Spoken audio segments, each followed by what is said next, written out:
let's begin with our top story earlier. And the government maintains the cancellation of the Adani deals, as directed by President William Ruto in his State of the Nation address, will not have any significant implications for the country.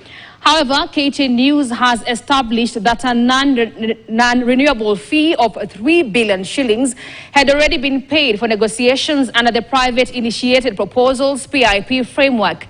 As KTN Senior Political Affairs reporter Daniel Kariuki reports, government has already begun the termination process, with lawyers and the team behind the proposal spending the better part of today strategizing on the cancellation process.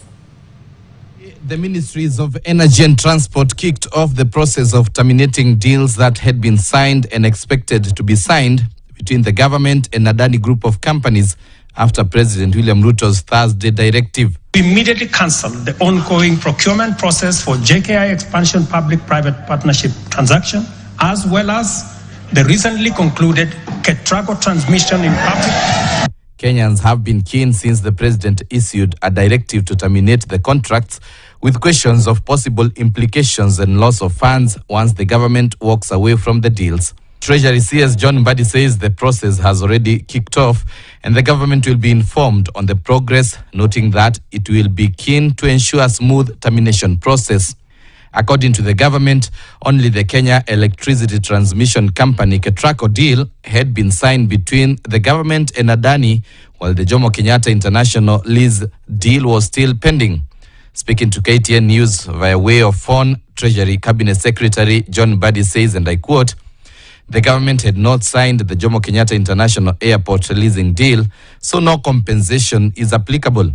We were still in the initial stages because we were conducting due diligence." End of quote. Questions have emerged of possible loss of taxpayers' funds in the process of terminating the deals. Mbadi adds that, and I quote, "The money paid for negotiations for private initiated proposals PIP, a non-refundable fee must be paid before negotiations can proceed. The money is non-refundable." Though he did not disclose amount of money paid for the negotiations of the deals, KTN News has established that approximately over 30 million US dollars, that is equivalent to 3.8 billion shillings, were paid as non-refundable fee ahead of the deal's negotiations with the Adani Group.